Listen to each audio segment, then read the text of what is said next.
La palabra con nosotras, con nosotros. Una reflexión de la palabra cotidiana en diálogo con el acontecer de la comunidad.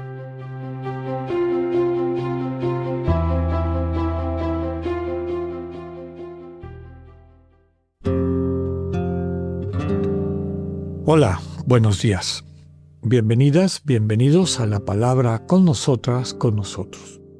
Ayer explicábamos algunos de los elementos de la gnosis, del gnosticismo, esta sospecha del mundo natural, en particular de la realidad material, la expectativa de que el camino espiritual implica que a través de un itinerario de iniciación, pero sobre todo de verdades explicitadas como doctrina o como conocimientos, ¿no? Enterarte de la historia, de dónde viene tu alma, etcétera, y los caminos para regresar y demás, la gente va a ser liberada, salvada. Y el contraste con el cristianismo, que lo que subraya es que lo que nos hace más plenos, más humanos y en buena parte, siguiendo el propio texto del Génesis, más divinos, porque somos imagen de Dios. Lo que nos hace más divino es descubrir nuestra capacidad, nuestra facultad de amar. Entendido el amor como un dinamismo de servicio, de entrega, de benevolencia, de deseo del bien para todo lo que te rodea, ¿no? Que podemos decir que ese es el centro de la experiencia cristiana. El salvado no es el perfecto que presenta el gnosticismo o la perfecta, que vive aislado, que forman estas sectas, estas comunidades cerradas sobre sí mismas, con buena parte de esta doctrina. Son términos generales, ya les comentaba que hay infinidad de distintas variaciones de este tipo. Segundo elemento importante es que el camino de la salvación es tener acceso a este conocimiento oculto. Por eso tienden a ser sociedades esotéricas y demás.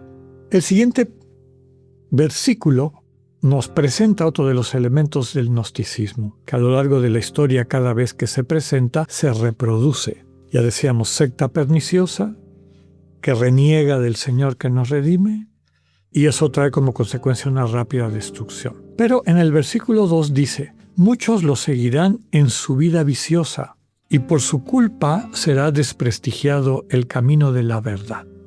A ver, aquí hay un punto muy interesante, una paradoja curiosa, pero explicable, o sea, inteligible. Se puede entender por qué caen así, que normalmente las sectas gnósticas, recordemos que San Agustín perteneció a una de ellas, al maniqueísmo, tienen esta visión de que hay un grupo de personas que son las que están más cercanas a ese itinerario de liberación y normalmente reciben el nombre de los perfectos, de los que saben, o en griego de los gnósticos, y de este nombre se deduce o se le aplica a toda esta corriente, esta cosmovisión.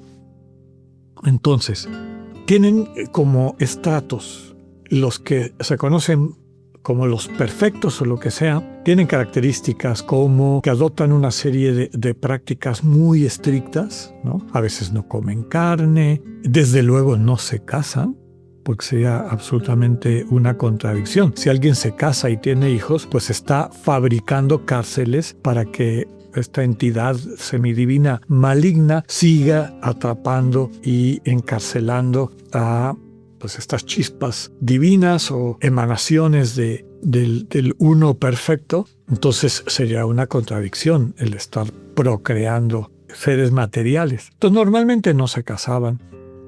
Predicaban mucho esta cuestión de la pureza, en abstención de algunos tipos de prácticas. Hacían, por ejemplo, la prevención de que no comían muy poco, en fin. Pero sobre todo se presentaban así como los perfectos, los puros. Y otros estamentos, ¿no? De personas que a lo mejor no se sentían que habían llegado a ese nivel, pero que estaban en camino y que se dejaban guiar por los perfectos, contribuían como podían al movimiento, en fin. Una manifestación gnóstica más cercana a nosotros, pero que aparece casi 1000 años después de lo que estamos diciendo ahorita, fueron los cátaros del siglo XIII en el sur de Francia, ¿no? Cátaros significa precisamente puros, perfectos. ¿Por qué dice que tienen una vida viciosa? Y es esta paradoja que les comentaba. Se extendía y se suele extender en estos grupos el raciocinio, digamos, la argumentación, la manera de entender la vida cotidiana en este mundo de engaño material, ¿no? Mi espíritu ya descubrió la verdad, ya se dio cuenta que esta cárcel material no es nada, es una basura, no sirve para nada. Hay que hacer todo lo posible por dejarla atrás y liberarse de ella. Por lo tanto, pues que haga lo que quiera mi cuerpo. Si mi alma está ya en camino de encuentro con el uno, con el origen, ¿no? Con el pleroma o distintas maneras como lo denominaban. Entonces, curiosamente, aunque tienen este discurso de perfección, de pureza, de una moral muy estricta, en realidad la vivían de otra manera. Promiscuidad tremenda, abusos sexuales, sociales, de todo tipo, siempre con esa excusa, ¿no? Es el cuerpo.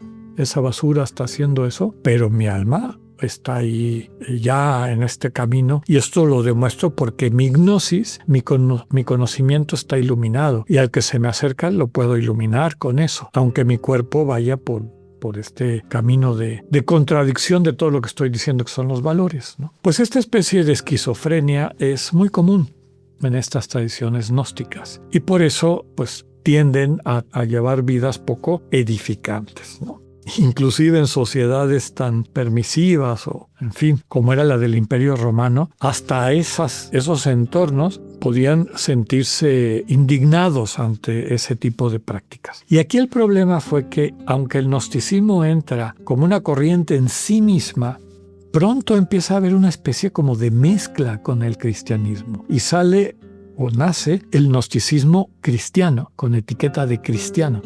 Ya ustedes saben, porque bueno, de vez en cuando emergen algunos de estos textos de esas distintas corrientes que llaman mucho la atención, ¿no? Que si el Evangelio de Tomás, que si el Evangelio de Judas, que salió hace poco, hace como 15 años, pero bueno, levantan mucho revuelo.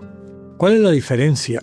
Cuando uno lee algunos de estos textos que se presentan como evangelios, el Jesús que se presenta ahí no se parece al Jesús que conocemos de los evangelios canónicos o de los evangelios aceptados por la comunidad católica, que de hecho nace con ese nombre al poner en común estos textos en los que todos se reconocían siguiendo al mismo Jesús. No así este Jesús de los evangelios gnósticos, que aunque tiene entremezclados relatos que también están en los evangelios canónicos, pues aparecen algunas acciones, actitudes de Jesús un poco a manera de mago, ¿no? De curandero, de adivino, en fin, ¿no? Un milagrero, muy distinto. El énfasis es otra cosa. Entonces, empiezan a haber comunidades con etiqueta de cristianos, pero con algunos de estos elementos de la estructura que ya describíamos, que los convertían en un contratestimonio, ¿no? Y la reacción de la sociedad a los desmanes o a las problemáticas que se suscitaban en estas sectas, atribuidas o metidas en el mismo saco de todas las comunidades cristianas, pues traía como consecuencia este desprestigio, ¿no? Por su culpa será desprestigiado el camino de la verdad. Mañana seguimos con nuestra explicitación de qué está hablando la segunda carta de Pedro cuando denomina estas sectas perniciosas. Que tengan un buen día, Dios con ustedes.